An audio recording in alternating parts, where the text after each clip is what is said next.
Boa noite para os que estão entrando agora. Vou só fixar aqui o nosso tema.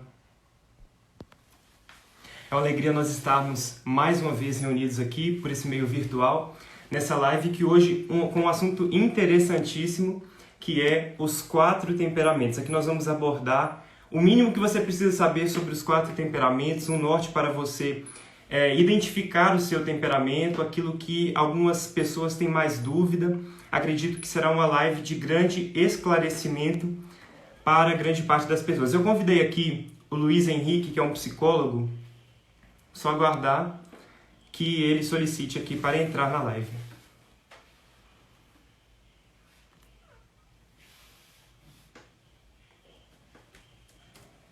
Esse tema dos temperamentos, eu confesso que é um tema que me chama muita atenção. E o Luiz Henrique já chegou, quando eu descobri os temperamentos, é como se tivesse aberto um norte dentro das coisas que eu conhecia sobre o entendimento de pessoa humana. O Luiz já está entrando aqui.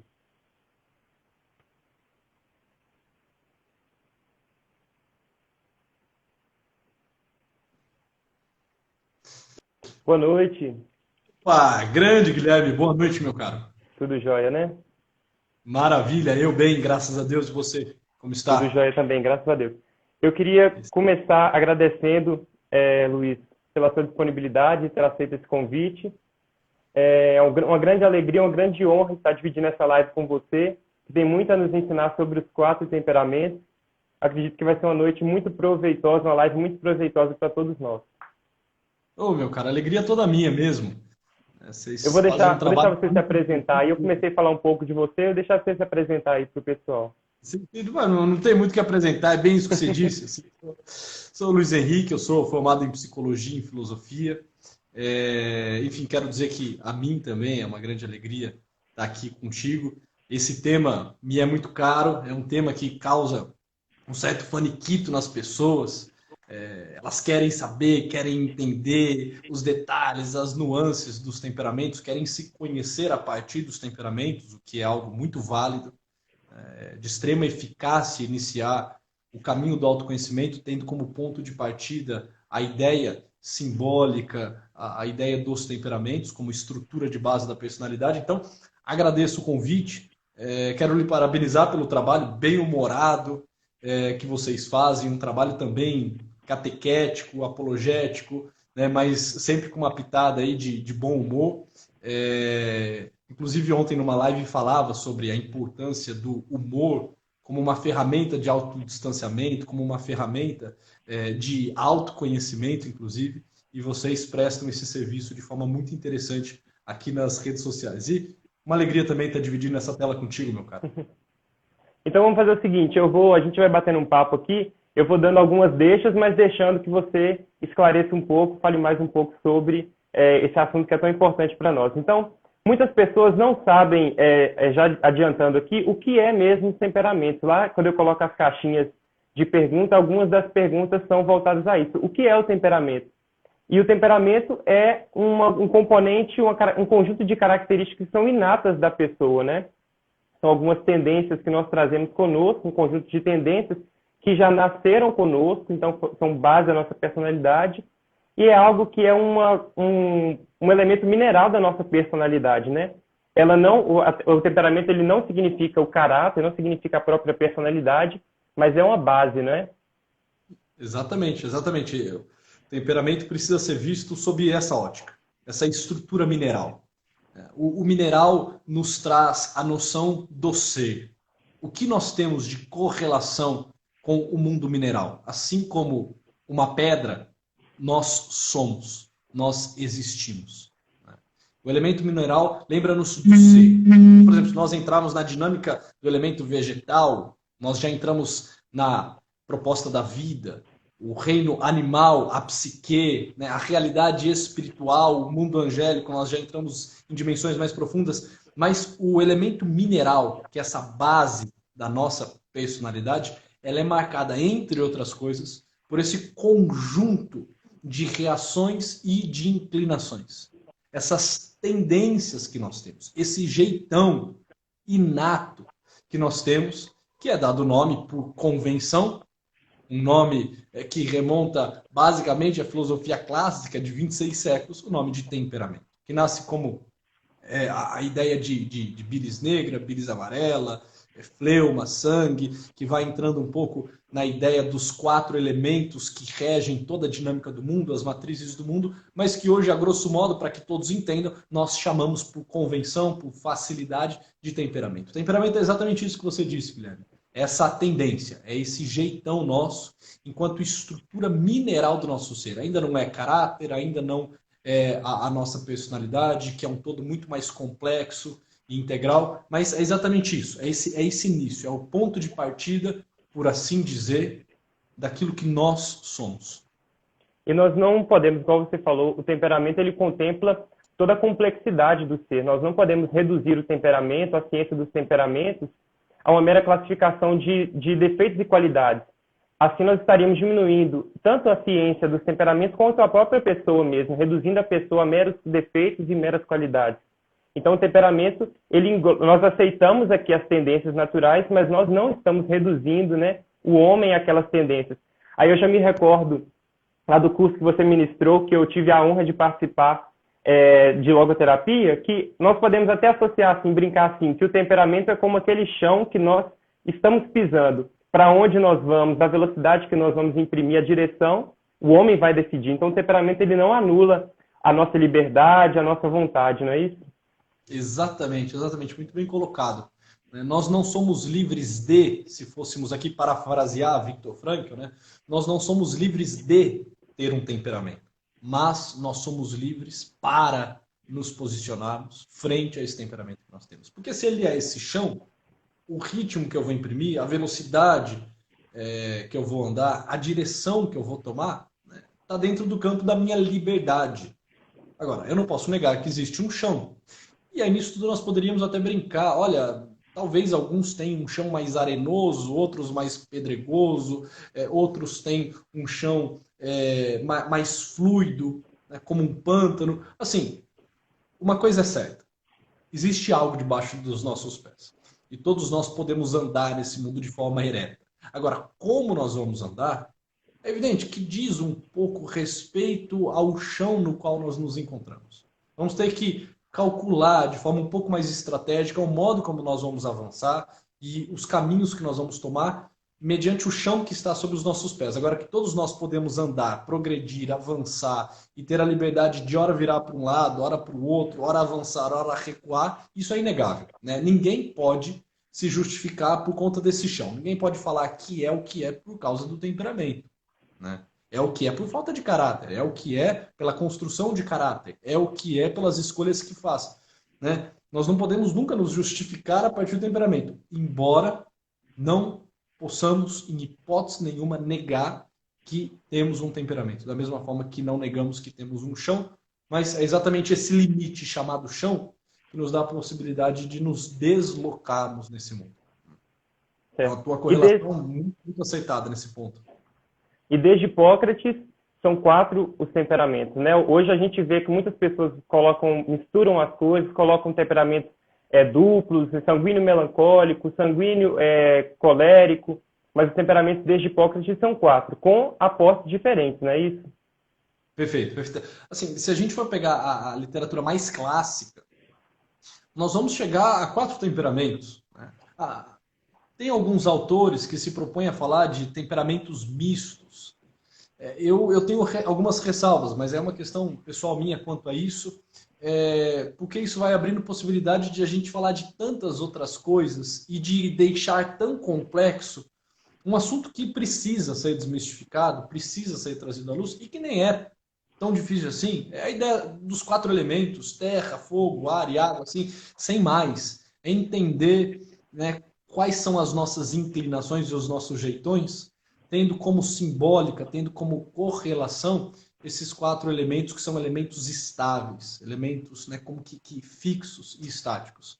Então, assim, se a gente fosse ser fiel à tradição dos temperamentos, a uma leitura mais clássica, ficaria muito bom, seria muito oportuno que falássemos, evidente, de 4 temperamentos e, caso queiramos assim, gourmetizar a coisa ainda um pouco mais, chegar em alguns níveis de detalhamento um pouco mais interessantes e também complexos no que diz respeito aos temperamentos, nós falaríamos exatamente disso, desses aportes, desses predomínios e desses aportes. Porque fica muito claro que, olha, nem todo mundo que é do temperamento ar, portanto, sanguíneo,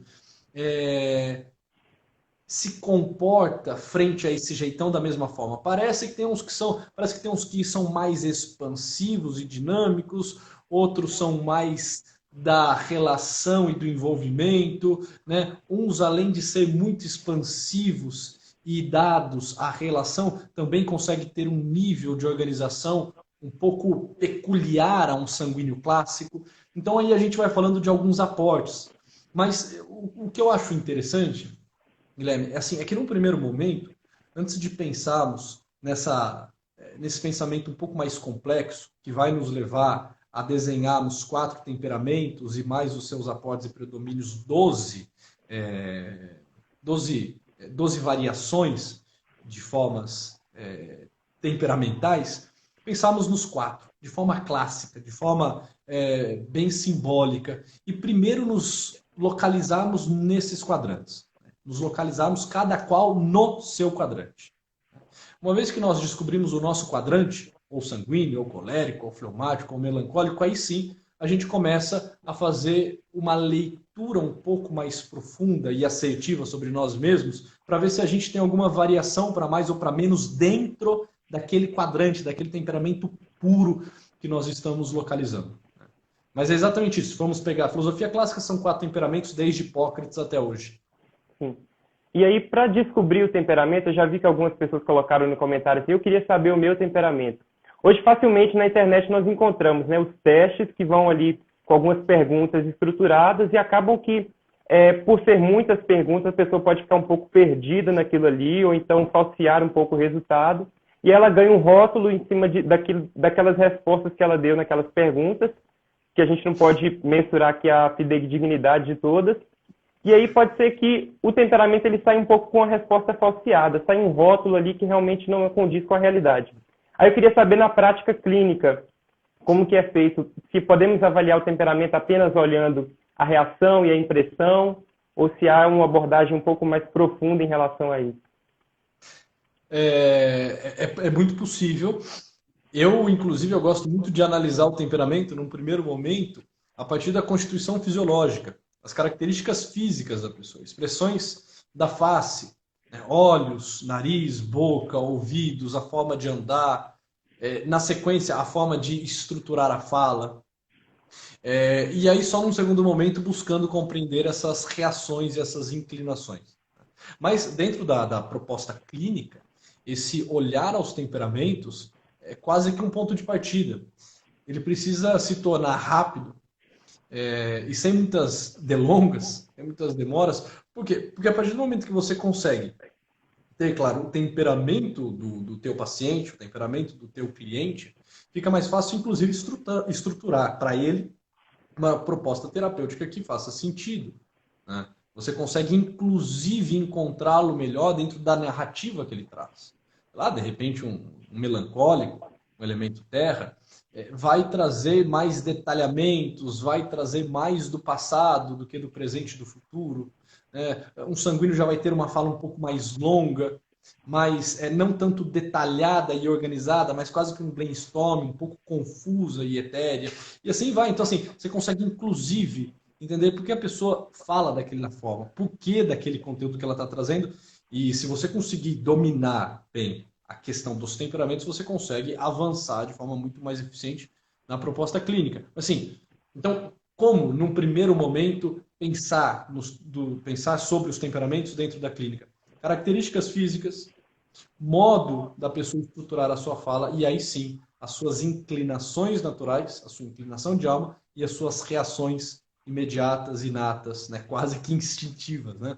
E sem dúvida nenhuma que isso ajuda, assim, sobremaneira, Guilherme, faz toda a diferença. Inclusive, você é acadêmico, né, estudante de medicina, assim, você vai se dar conta o quanto isso, né, na lida, no dia a dia da tua prática médica, vai ser eficiente, vai fazer com que você consiga se conectar melhor com aquela pessoa, olhar de forma única e irrepetível a partir daquilo que ela realmente é, sem colocá-la num todo, mas trazê-la para perto, tirá-la do meio da multidão e enxergá-la tal como ela é, particularidades, potencialidades, debilidades. Isso ajuda, sim, mas muito, sobremaneira mesmo.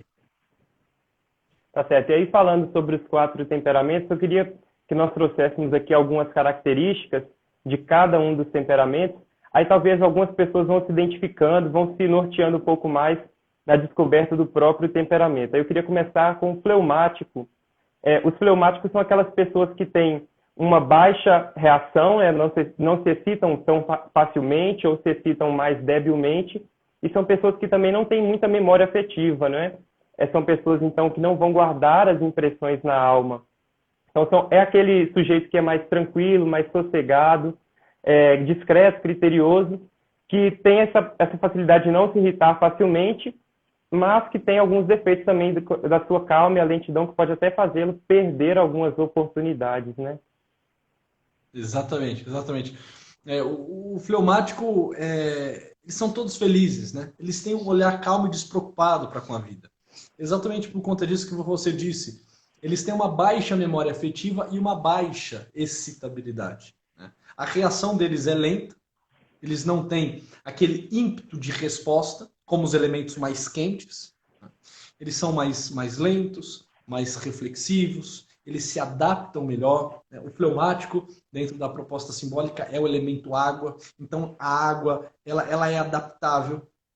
Onde você joga, onde você despeja água, ela tende a ficar, ela se acomoda. São pessoas que têm facilidade a se acomodar, não sentem muitas mudanças, porque tão logo chegam num lugar novo, numa cidade nova, numa universidade nova, né, num grupo de amigos novos, ele vai criando relação, ele vai envolvendo as pessoas e vai se adaptando de forma calma, tranquila àquele espaço. São pessoas muito mais prudentes, confiáveis, costumam ser amigos muito fiéis, pessoas de extrema confiança. Então, essas são algumas das características do fleumático. É interessante o olhar do fleumático. Eu gosto de, assim, às vezes, contemplar esse olhar do fleumático. É um olhar meio que despreocupado para com a vida. Eu costumo dizer, Guilherme, que o olhar do fleumático é o olhar daquela pessoa que está diante de um lago, diante de um oceano.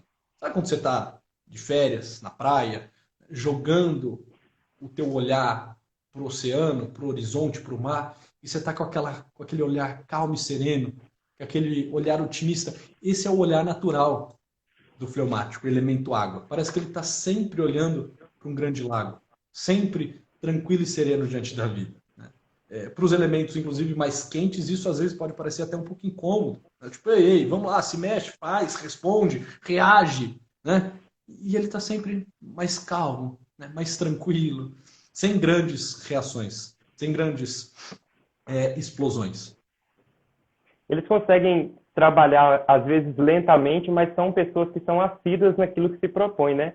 São Tomás de Aquino, ele era um fleumático e conseguiu desenvolver toda a sua tese, se tornou um doutor da igreja, todo o seu trabalho enriquecedor para a igreja, porque era, de fato, um fleumático assíduo naquilo que se propôs a fazer e a realizar. E o fleumático ele sempre deve ter essa noção, né, que precisa sempre sacudir, sair da sua inércia, da sua zona de conforto, para se educar, domar o seu temperamento. Exatamente. O fleumático que não está domando o seu temperamento, que não está se exercitando para dominar e superar esse elemento mineral, ele é comparável, né, uso essa expressão, ao Garfield. Sabe? Assim, é um bom vivant. O que o Garfield quer? Aquele gato lá, sem muita reação, né? Ele quer comer bem, quer ficar no sofá, quer comer a lasanha dele, né? Quer se esticar no sofá, quer ver a sua TV. O fleumático que não está trabalhando bem o seu temperamento, porque todos os temperamentos têm potencialidades e debilidades. Não tem temperamento melhor ou pior, não tem nada disso, né? Tem potencialidades e debilidades que precisam ser muito bem vistas e trabalhadas. Mas quando ele não está, de fato, dominando o seu temperamento, está sendo dominado pelo temperamento, ele é esse bom vivant. Essa pessoa mais parada. Agora, quando ele trabalha o seu temperamento, vira um gigante, como São Tomás de Aquino. Chamavam ele de boi mudo, né? que era quieto, reflexivo, pacato, meio sereno, e diziam, tá, é o boi mudo, né? O professor dele dizia, só que quando esse boi resolver mugir, ele vai tremer o mundo. E foi o que ele fez, né? Que é a força da água. A água ela fica parada, ela fica inerte. Mas quando ela se desloca, vem com a força de um tsunami. Tá certo. E aí, passando para o outro extremo, os coléricos, né? Os coléricos, eles têm uma reação prontamente, às vezes violenta, e eles têm alta memória afetiva. Então, são pessoas que têm uma atividade, um entendimento mais agudo, são pessoas com uma forte vontade, mas que são propensas também ao orgulho, à ira, à soberba. Exatamente. Você já deu um pulo, você foi para outro oposto. E é interessante adotar os temperamentos dessa forma. Porque se a gente dizia do fleumático alguém que tem baixa excitabilidade e baixa memória afetiva, o fleumático já é totalmente oposto. Ele é muito excitável, muito dinâmico, muito expansivo, e ele tem uma alta memória afetiva.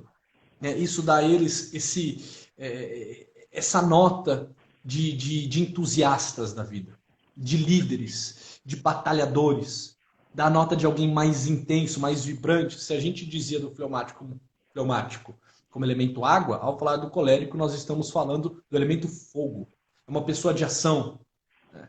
Você disse aí da soberba e do orgulho, realmente acaba pegando, é um calcanhar aí de Aquiles do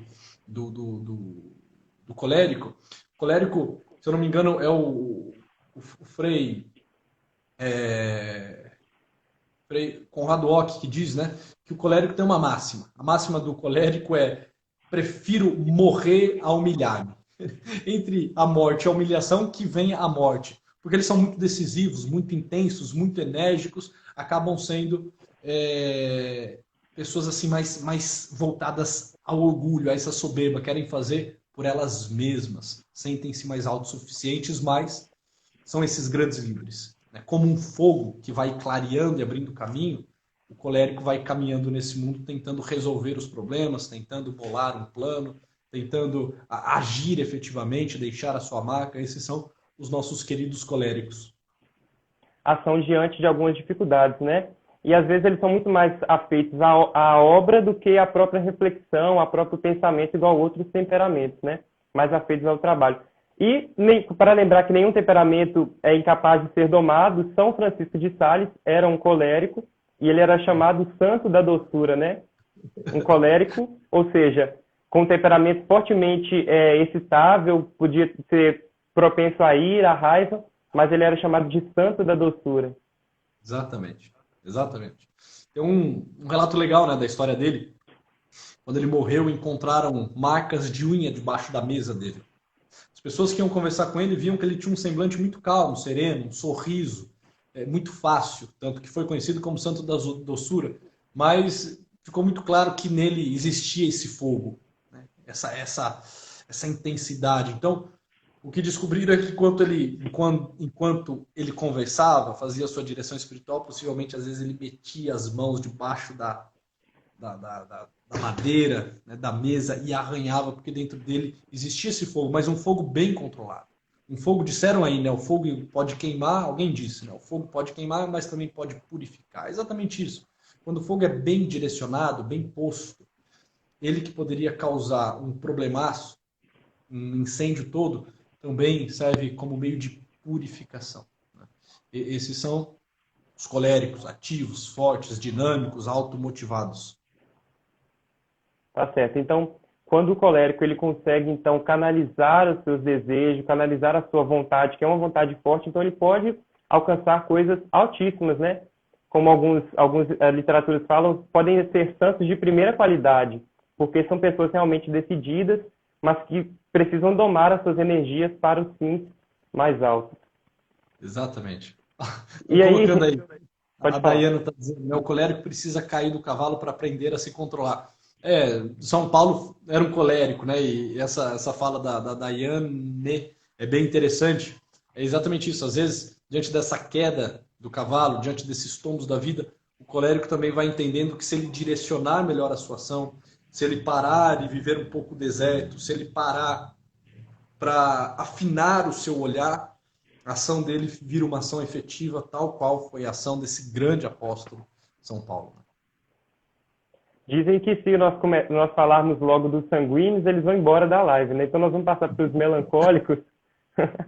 Os melancólicos, eles não têm essa excitabilidade do colérico, mas ele também tem uma alta memória afetiva, né? Então todas as coisas que são vividas pelos coléricos tendem a repercutir na sua alma e serem impressas na sua alma de uma forma bastante forte.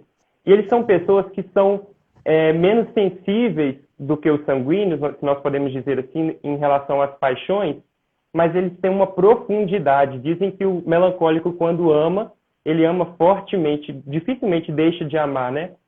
São pessoas, então, que são propensas à reflexão, à solidão, ao silêncio e à vida interior. Uma grande santa foi melancólica era Santa Teresinha. E Santa Teresinha, vivendo a sua vida de religiosa, então uma facilidade maior para a vida interior, ela conseguia ainda não se entregar à tristeza, que é uma das tendências do melancólico, um dos defeitos do melancólico, mas ela conseguia se entregar à alegria de uma forma brilhante, né? Exatamente, exatamente. Os melancólicos, bem colocado aí por você, eles têm, como os coléricos, essa alta memória afetiva, que faz com que o mundo fique marcado e bem guardado no peito deles, mas eles têm baixa estabilidade. Então são pessoas mais críticas, mais reflexivas, como os fleumáticos, né? Mas é uma reflexão que a todo momento se volta para essa alta memória afetiva, para as lembranças afetivas e não só efetivas, né? Que ela traz dentro do seu peito. Eles valorizam sempre um grande ideal, têm essa vocação mais humanitária, essa natureza reflexiva deles faz com que eles almejem a perfeição. Mas uma questão que às vezes complica o melancólico é que ele vai encontrando dificuldades, né, pelo caminho. Assim, ele nota todas as dificuldades, todos os empecilhos que possam existir no meio. Ele é muito atento, justamente por ser criterioso, ele julga bem as situações, né, e acaba, às vezes, caindo também para julgar bem as pessoas, né, porque deve tomar um certo cuidado.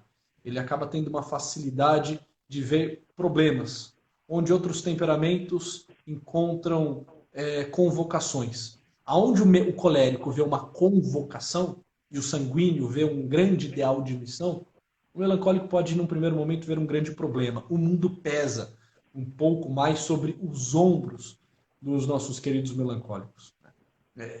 Eles são mais atentos, eles são mais pesados. Sabe aquela pessoa que fala, essa pessoa parece um pouco pesada? Tudo ela internaliza, tudo ela guarda, todo acontecimento fica registrado no coração dela, né? Ela é rápida para perceber os erros, ela é rápida para ver a desorganização, ela preocupa-se com limpeza, com ordem. Assim, ela é uma pessoa um pouco pesada. O melancólico, ele traz um pouco desse peso.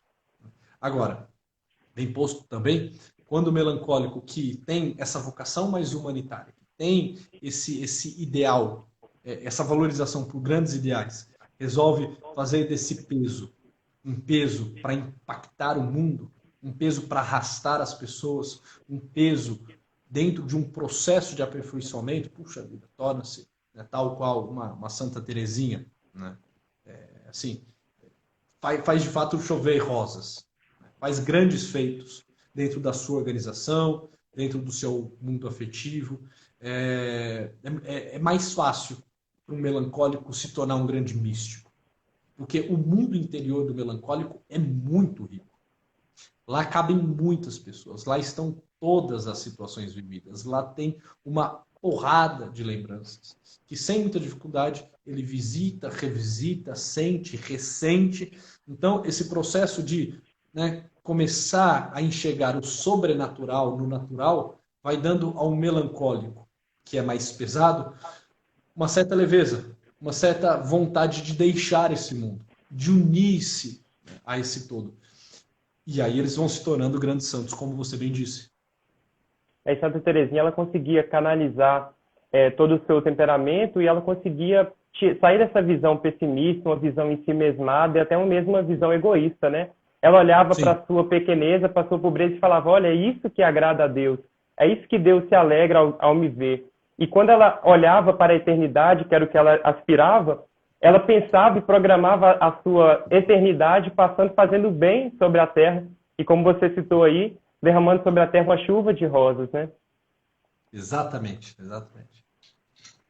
Aí nós passamos agora para os sanguíneos, e aí você vai ter a propriedade pessoal para falar sobre os sanguíneos. Eu confesso que, enquanto colérico, eu consigo olhar para os sanguíneos e às vezes eu me surpreendo como há uma impulsividade e uma memória afetiva, às vezes, inexistente. E é isso que eles têm. Uma rápida excitabilidade e conseguem esquecer as coisas, não guardam as coisas da mesma forma como o colérico e o melancólico. Exatamente. Ele é ativo, ele é dinâmico, ele é expansivo como o colérico, mas ele não tem, né, quase nenhuma memória afetiva, assim como os nossos queridos fleumáticos. Então, assim, algumas características do sanguíneo. Ele é sociável, ele preza muito por estar com pessoas, ele é aquele cara que gosta de estar em galera, é Alegria aquele da temperamento, festa. é a alegria da festa, né? Ele gosta de falar, ele gosta de abraçar, ele gosta de rir, né? Ele está sempre muito pronto a um bom convite para encontrar as pessoas. Ele é como o fleumático adaptável. O sanguíneo é o elemento ar, né? O elemento ar também é muito adaptável. Ele entra num espaço e ele preenche todo aquele espaço. Ele toma a forma rapidamente do espaço no qual ele é posto, tal como o ar, né? E há exemplo também da água. Ele é criativo, é brincalhão, só que é superficial, é inconstante. Como um cavalo paraguaio, né? É muito bom de largada. Ele começa muitas coisas, tem várias ideias, vários insights.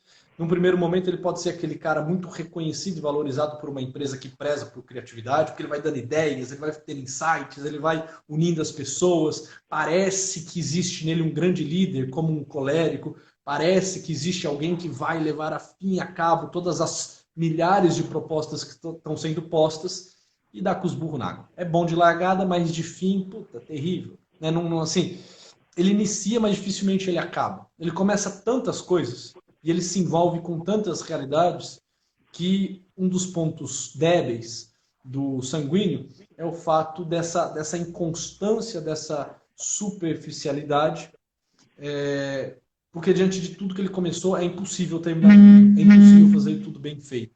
Mas de largada, de início, ele se sai muito bem, né? E os sanguíneos têm essa característica de entrar no ambiente primeiro com a boca. Eles já chegam falando, cumprimentando, falando, gesticulando. Eles não conseguem ficar muito parados. É interessante aqui, né, ver, por exemplo, a nossa dinâmica aqui na live. Você é um colérico, eu um sanguíneo. Eu não consigo ver, assim, eu não consigo ficar parado igual você, eu não consigo manter, né, esse olhar firme, sério, como você, né, me ater exatamente aquilo que tem que ser colocado. Na minha cabeça já vai surgindo ideias, eu já quero me movimentar, bebo água, pego o lápis, chacoalho na mão. Né? O sanguíneo, ele sempre é um pouco dinâmico, ele gosta de falar. Às vezes, Santo Agostinho fala, né? E aí é um dos problemas do sanguíneo também. Santo Agostinho de Hipona diz: não é difícil achar muito pecado em quem muito fala. Aí você imagina a miséria, né? Do sanguíneo que só fala, o tanto que ele erra. Erra em tudo, vai errar em doutrina, ele vai querer.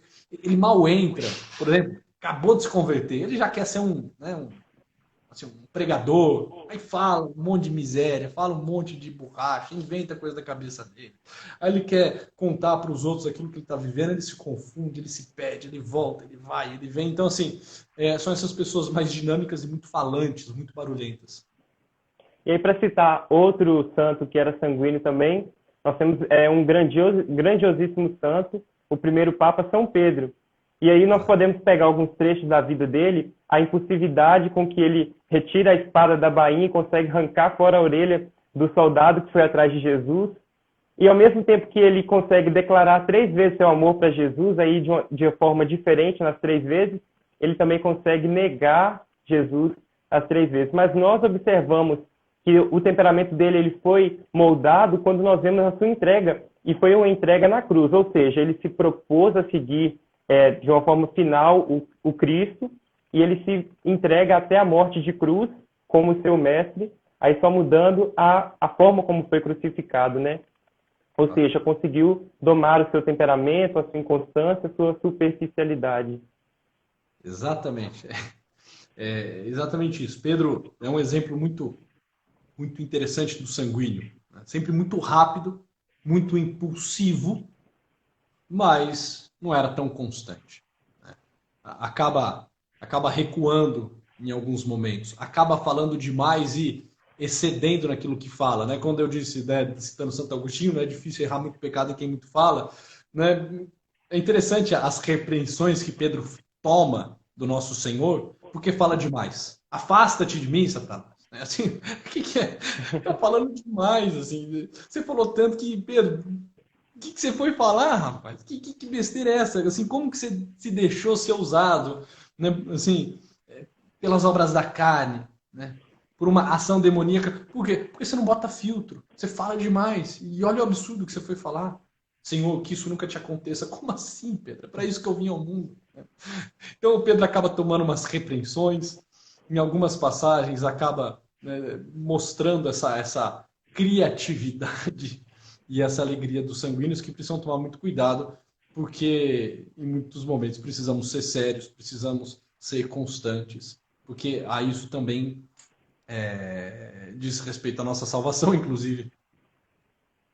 Certo.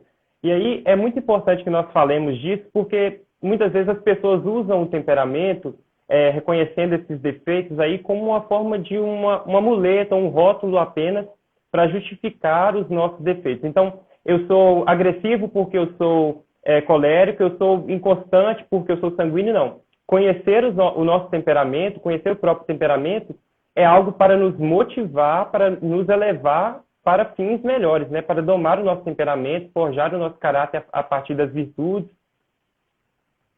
Exatamente. Assim, se tem um negócio feio, e às vezes nós fazemos isso, com frequência, infelizmente fazemos isso, é nos justificarmos a partir do temperamento. Usar ele como desculpa. Ah, eu fiz isso, eu fui grosso porque eu sou colérico. Né? Ah, eu fui desorganizado, inconstante porque eu sou sanguíneo. Né? Ah, eu tô aqui pacato porque eu sou fleumático. Ah, eu tô aqui rancoroso porque eu sou melancólico. Para com isso. Sim, não é por isso. É porque você foi um preguiçoso mesmo. Preguiçoso por quê? Por conta da tua concupiscência, por conta da tua escolha por fazer mal feito algo. Você agiu mal porque, podendo fazer o bem, você deliberadamente fez o mal. Né? Fez o mal. Você poderia ter sido amável, mas você foi grosso. Você poderia ter sido organizado, mas você colocou o teu tempo acima do tempo do outro. Você não conseguiu viver a virtude da justiça. E assim vai. Ou seja, nós precisamos entender o seguinte: a graça, ela se constrói sobre a natureza, como diz São Tomás de Aquino. Ou seja, a graça pressupõe a natureza. Nós não podemos negar o nosso temperamento, mas é a partir dele que algo precisa ser construído. Se nós formos muito o nosso temperamento, nós sequer começamos a jornada de nos tornarmos uma personalidade, de caminharmos para a busca de uma santidade. Nós ainda somos muito pedra, e pedra não é nada, pedra só é. Pedra só é, pedra só existe. Tem um ser, mas não tem vida, não tem afetos, não tem liberdade, não assume responsabilidade, não realiza valores. Então, se nós, de repente, assim, fomos muito o nosso temperamento, todos olham em nós e veem o nosso temperamento, nas nossas ações. Porque nas características físicas, às vezes, não tem jeito. Eu olho para o Guilherme, não tem jeito eu falar que ele não tem aí um elemento seco e um elemento quente, assim, na tua expressão, no teu rosto, para mim, isso fica muito claro mesmo, que eu não lhe conhecesse, enfim. Mas assim, quando a pessoa ela é muito o seu temperamento, naquilo que ela vive, ela é imatura. Você pode afirmar, não faça isso em tom de julgamento e não faça isso expondo ninguém, mas para você mesmo você pode afirmar, fulano é um tremendo de um imaturo. Por quê? Porque ele se comporta quase que condicionado e determinado pelo seu temperamento. E quem faz isso são imaturos, que ainda não conseguiram se frustrar, não conseguiram domar as suas tendências, não conseguiram não conseguiu dar um jeito nas suas inclinações. Então, assim, não dá para usá-lo de muleta, não dá para usar o temperamento de justificativa, precisamos antes usá-lo como ponto de partida. Aí você falou sobre a imaturidade. Nas próprias crianças é possível já perceber o temperamento, crianças bem novinhas, e talvez porque o temperamento ele se manifesta a partir dessa imaturidade que é própria, né? Exatamente, exatamente. Nas crianças assim que ainda não começaram a forjar o seu caráter, né, porque falta tempo, porque falta tomada de consciência para tanto, o que nós vemos ainda é muito temperamento. Elas são mais temperamentais, e tudo bem que elas assim o sejam. É bom que desde sempre você, entendendo o temperamento daquela criança, comece a trabalhar no eixo das potencialidades. E comece a frear aquelas debilidades, aquelas ervas daninhas, né? Que você já percebe no peito daquela criança. Por exemplo, o colérico. Ele vai ser mais soberbo, vai ter uma certa altivez, né? O sanguíneo vai ser mais desorganizado, o fleumático, né? Vai ser mais preguiçoso. Assim, se a gente pegar os pecados, né? Eles estão muito bem distribuídos. Todos nós trazemos a inclinação para todos, é evidente. Mas você percebe que alguns são mais de estimação para alguns do que para outros. De repente, sei lá, para um colérico, pô, dificilmente a preguiça pega. Né? Dificilmente. Mas pode pegar outras coisas. Né? Pode pegar a estupidez, pode pegar o orgulho, pode pegar uma altivez. Né? Então, assim, identificando isso na criança, você já começa a trabalhar com ela, certa de que ela não vai dar conta de domar tudo. Mas ela já começa, aos poucos, internalizar isso tudo para se tornar um jovem e, na sequência, um adulto mais inteiro, com mais personalidade. Tá certo. Para a gente, antes de nós encerrarmos, eu queria te passar duas perguntas que eu vi aqui no comentário, agora subiu e eu não vi de quem foi. A primeira foi na questão do tempo. Qual temperamento tende mais a ser atrasado? Ah, sanguíneo, de todos. E o outro todos. foi. E o outro agora, foi. só um ponto, que isso é interessante. O sanguíneo, ele tende a atrasar. Agora, o fleumático, por conta do jeitão também dele mais lento, ele tem uma atitude interessante que é o seguinte: quando ele chega num lugar, ele tem dificuldade de sair. Às vezes ele é aquele, né, inconveniente que fica na casa, já deu a hora, a família quer dormir, ele não se toca, ele fica lá, né? Só esse adendo. Certo. A outra pergunta que eu achei interessante é a questão dos melancólicos, se são mais propensos à depressão e outros transtornos mentais.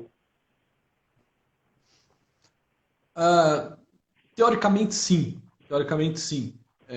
Por conta dessa alta memória afetiva que eles têm. E essa dificuldade de ação, coisa que os coléricos já têm. Então, eles ficam muito presos na história deles, nos traumas deles, no passado deles. E de algum modo, ao voltarem-se a si mesmos, eles acabam, né, inevitavelmente, assim, eles que eu digo, né, temperamento puro, né, mas não a totalidade das pessoas que o possuem, claro, eles acabam adoecendo, porque sempre que nós nos voltamos muito a nós mesmos, independente do temperamento que nós temos, é claro, nós adoecemos. E como eles têm essa facilidade de ficarem presos no seu mundo interno, alguns problemas de ordem existencial acabam vindo com força sobre os nossos queridos melancólicos.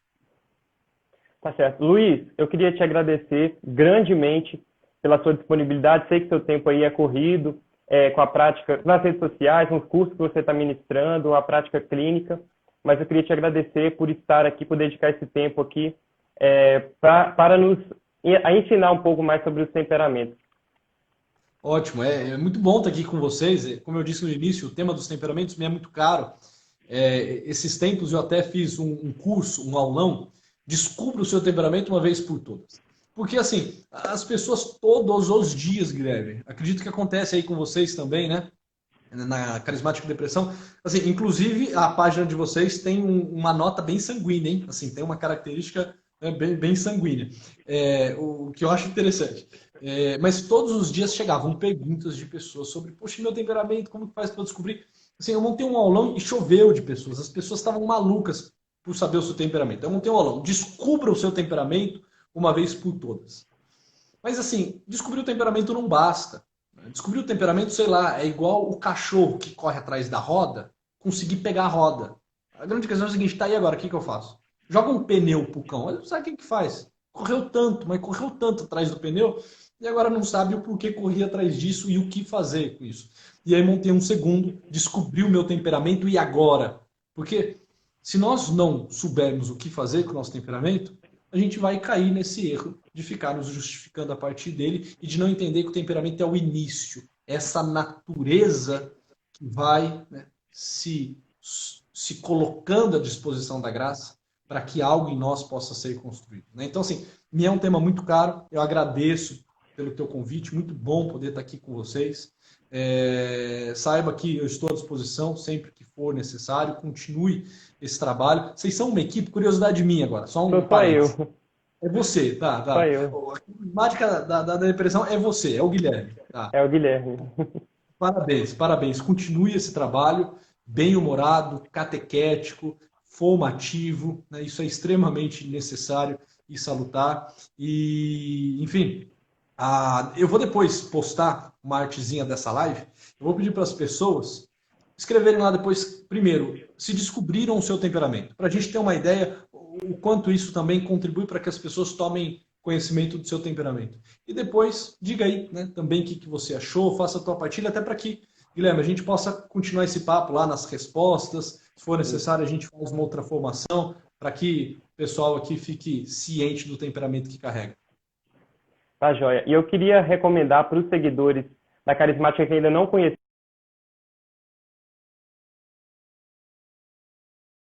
aulas gravadas lá. É um conteúdo de muita qualidade que vai, com certeza, trazer muito conhecimento para todos nós.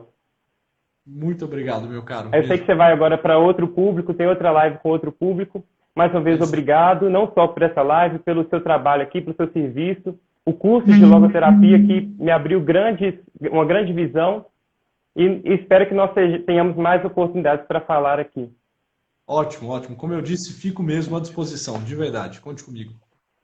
Um grande abraço, então. Um grande abraço. Até mais. Boa noite, com Deus.